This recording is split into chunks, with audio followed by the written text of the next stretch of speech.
School of Architecture. I have my own firm, Eric A. Daniels Architect, and I am Chair of Interior Design at FIT. And Brianna Carlson. Go ahead and introduce yourself. Yes. I'm Brianna. I also am trained as an architect. I have a small studio in Brooklyn. We do a lot of interior work, custom furniture and lighting. And I went to SciArc for grad school and then also Columbia for a second master's. And I teach at FIT. I've been there for 11 years. Yeah, we teach together and sometimes work together. Sometimes. Exactly. We collaborate, which is what we're all which is sort of the theme this evening. Exactly. So first I want to introduce everyone to who's actually in the room and show a few of the selected slides that you all sent us, so you know what where the whole collaboration idea came from. So you don't have to watch me, you can look at the slides. First is Bianco Light and Space. Bianco Light and Space is a sculpture and design studio based in New York. The concepts of light and space are used as a departure point to design and make functional and sculptural objects. Ideas are distilled through a minimal aesthetic, producing works with a commitment to traditional studio materials and practices. Bianco Light and Space was founded in 2013 by Anthony Bianco. Anthony received his BFA in glass with an emphasis in sculpture and wood furniture design from the California College of the Arts in 2004.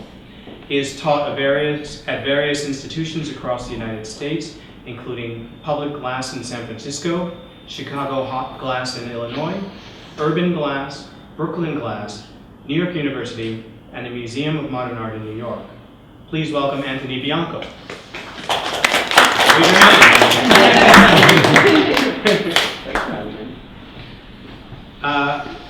Flickinger Glassworks. Okay. Flickinger Glassworks has been bending glass for over 30 years. They are an aggregate of many New York City glass bending shops. The heart of their bending business is a stock of 5,000 steel molds inherited or purchased from their mentors. Bent glass is functional, used for curved architectural walls, slump enameled tableware, and bent glass bowls for light fixtures. Glass curving possibilities are endless and hence the architectural and design world around us. Charles Flickinger began his career as a stained glass designer and craftsman. Early on, he worked for several leading glass studios in New York City, including Rambusch Decorating and Ernest Porcelli Art Glass Studio.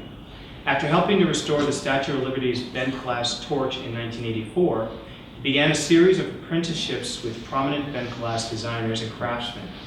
These include the international bent glass manufacturer Hans Deutsch, renowned glass sculptor Sidney Cash, and the glass tableware designer Maurice Heaton, whose work is featured in the permanent collections of the Metropolitan Museum of Art, the Corning Museum, and the Museum of Art and Design.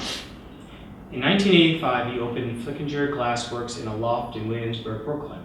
The business expanded and moved to its present 7,000 square foot shop on New York Harbor in 1990. Please welcome Joe Bailey. Right here. Yes! Object Agency. Object Agency is a multidisciplinary design studio and design strategy agency whose work ranges from interior architecture and design, exhibition design, branding and visual communications, product design, web media design, and strategic consulting. Object Agency clients have included Sundance Cinema, Nike, General Motors, Mercedes, Ricoh Corporation, Vitra Design Museum, Candace Flooring, George Nakashima, Scotts Incorporated, Corning Museum of Glass, Tuba Looms, Edelman Leather, TVS Incorporated, and various residents for private clients. Object Agency was founded by and is led by John Otis. John's credentials include having been awarded Fulbright and Lusk Fellowships to Italy.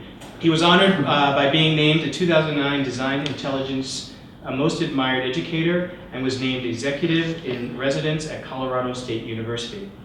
In addition, John is a tenured professor in interior design at Pratt Institute, and through his development of the Exhibition Design Intensive Graduate Studio over the past 13 years, John has directed student teams in exhibition projects ranging from a 9/11 Ground Zero Museum proposal to projects for clients such as the Long Island Children's Museum, George Nakashima, General Mills, and the National Park Service, for which his 2012 EDI students were finalists in a national competition, Parks for the People, co-sponsored by the Van Allen Institute. John is also active in organizations such as the AAM, IDEC, IDIDA, IDSA, AIGA, and has lectured at American universities and industry conferences, including NeoCon. Please welcome John Otis.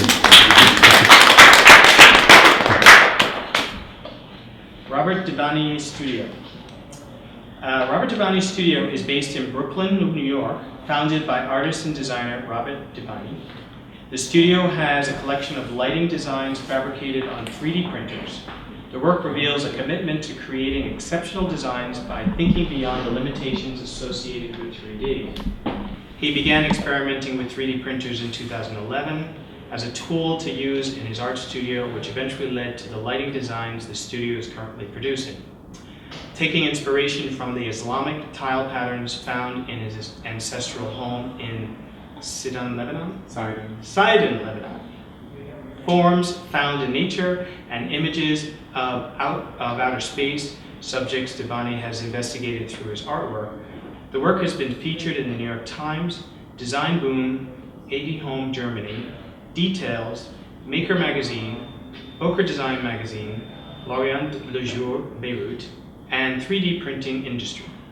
It has been exhibited at Wanted Design, New York Now, and Fab.com's First Things First. Please welcome Robert Devaney.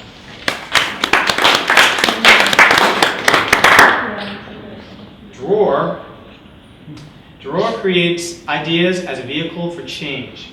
Guided by a holistic core concept, each of their products unleashes meaning through transformation, where a structural, emotional, and metaphorical shift yields profound results. Their passion for ideas stems from more than a desire to disrupt. Ideas reflect their experimental spirit and boundless imagination and allow them to initiate a radical alchemy across disciplines. Drawer uses ideas as a medium to achieve value, integrity, and authentic connections. The New York studio is led by Dror Benstrit, a designer, thinker, dreamer, and futurist whose ingenuity informs a striking range of affecting, unconventional work. Together, their team of designers, artists, writers, and architects tackles ambitious pursuits by considering the big picture. Their intentionally cross-disciplinary work sharpens their larger understanding of the contemporary environment. Rooted in the notion of change, a process in which an object is curiously indeterminate, Drawer's work effectively blurs and pushes boundaries. They engage in unexpected collaborations with top-tier companies, developers, and institutions that share their commitment to promoting well-being through design. Since launching in 2002, Drawer have partnered with Alessi, Bentley, Capellini, SHVO, Target, and Tumi, among others, whose invaluable knowledge and technical expertise help bring their ideas to life in industries that vary in nature and size. Fueled by Benstrit's dedication to promoting well-being, the studio's distinctive approach results in meaningful, imaginative work that contributes to the greater good. Please welcome Drawer. And custom architectural woodworking. Custom architectural woodworking, custom make, design, build, finish, and install kitchens, cabinets, closets, vanities, custom furniture, beds, dining tables, coffee tables, custom wall units, doors, entertainment centers, and anything else you can think of. They have a 4,000 square foot shop located in Carlstadt, New Jersey, where they review, design, and draw up plans to meet their customers' spatial needs. Custom architectural woodworking works with designers, contractors, realtors, builders, and individual clients in New Jersey, Manhattan, the Hamptons, as well as the tri-state area. Please welcome Scott Dworkin. Thank you all for being here and for coming out tonight. And now Brianna is going to now open up the floor with our questions. Yeah, so our thinking was that to start it off, even though it's the Manhattan Architecture Forum, architects, that there's a lot of collaboration that happens between designers and fabricators and just people in different kind of design fields. And so one of the thoughts we had is just to, you guys can jump in and answer questions. There's not so much a one at a time sort of a setup, but one of the things we were thinking is it'd be really interesting to know if you're working in the same medium or area that you studied, and if you've broadened or narrowed your scope through your practice. So over time, if you've kind of grown because of collaborations that you've done, or if the work it started out as architecture and has narrowed down to furniture, lighting, or something smaller, or if it's how your design education has informed your work. 25 years ago, I started making sculptures out of like burls. A burl's like a growth on the side of a tree. I was living in California at the time, and they had these really large burls out there. When you start to take all the dirt off the burls, they're very beautiful pieces, just as objects. So I used to make a lot of sculptures out of those, and that kind of led to another thing, and then it led to something else, and then it got into instead of just a sculpture, it can maybe be a sculptural piece of furniture. And that kind of grew and grew into what it is today, into big slab tables and big dining room tables. I've even done panels on the wall where they're all like a continuous slab going across a whole wall.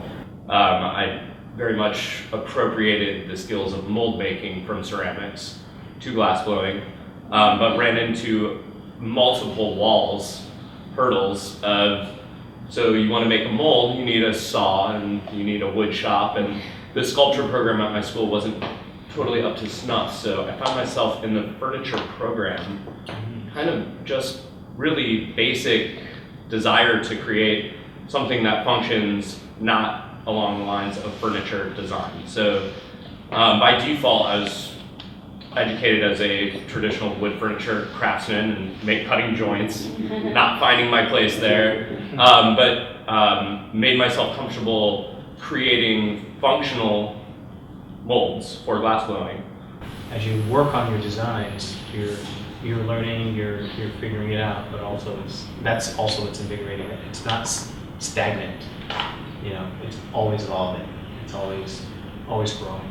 The reason why we're working cross-disciplinary is because we are fueled by curiosity. We're curious about so many different things, and we resist to accept that only one challenge is the one challenge we want to do for the rest of our life. So we work with specialists. We call it collaboration. Whoever denies collaboration basically don't respect their colleagues, don't respect the essence that we all bring to the table. The photographers that photographs your work have tremendous value in how the products sell. The marketing person that came up with a tagline, or whoever it is that is part of the process, from pricing the product or pricing the whatever it is, have tremendous value. So I think that really, instead of calling it a multidisciplinary, maybe finding a different word, we have been using holistic approach to design, which I know sounds close to kind of the world of holistic medicine. Maybe it's good, maybe it's not. One of the thoughts is what's the size of your studio, and how are you organized internally? Is it like a single, sort of single owner or partnership? Are the artists also the fabricators, or the designers, the makers, or do you have any kind of hierarchy in-house? And then is there admin or other staff? Just sort of architecture firms have this formula, but I find that other studios it can be a one-man show, or it could be a whole bunch of people involved. At Flickinger Glassworks, we have about 7,000 square feet down on the waterfront in Red Hook. As far as the way we're organized internally, we've got an office.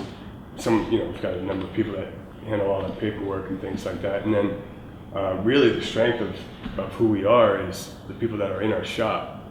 Our staff as a whole is about 9 people total, 4 of which will do office work, and the remaining 5 are the ones out there really just kind of on the front lines for us.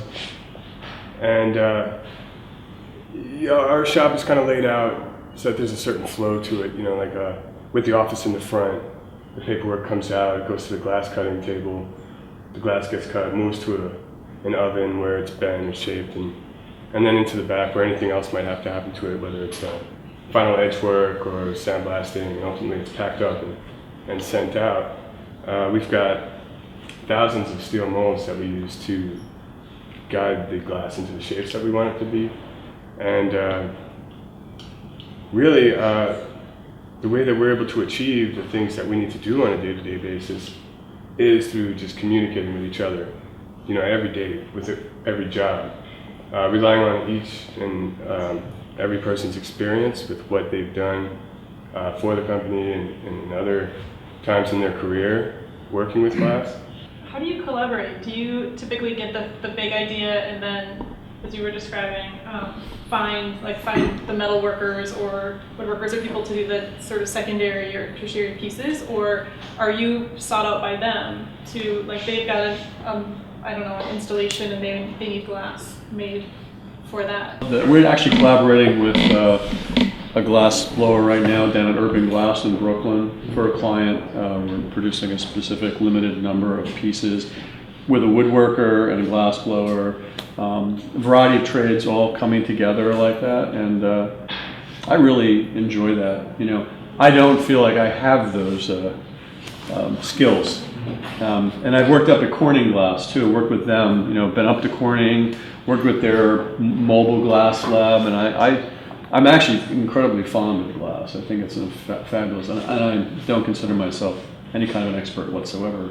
I keep learning by working with people, and I just love it. I love the material. It's fabulous material. It's a natural material. It's an organic material. It does all kinds of things. It's liquid, literally and figuratively. It's liquid, and so that's one thing I'm really interested in continuing to pursue. And I do like the collaboration. I really enjoy it as from a design perspective, as a designer, working with artists, working in glass in some capacity or another. Yeah, I mean, coming from art school in particular, you work for the most part alone as artists, at least in school. It doesn't serve you well for the long run. I've had a hard time getting out of that mentality of, I gotta figure this out myself, which isn't really the way to go most of the time. But I think one of the biggest and greatest talent we need to acquire is how to know how to switch and kind of lock and unlock the area of knowledge, and how to keep playing and experimenting. And just like for you, for us, the best ideas, the most successful designs we've ever done happens by mistakes. Just tinkering with stuff and pouring something and realizing, wow, this is much more interesting than what I expected. I have a question I want to throw out. That's the internet and all the information that designers have now, and where you get your sources of information, your inspiration.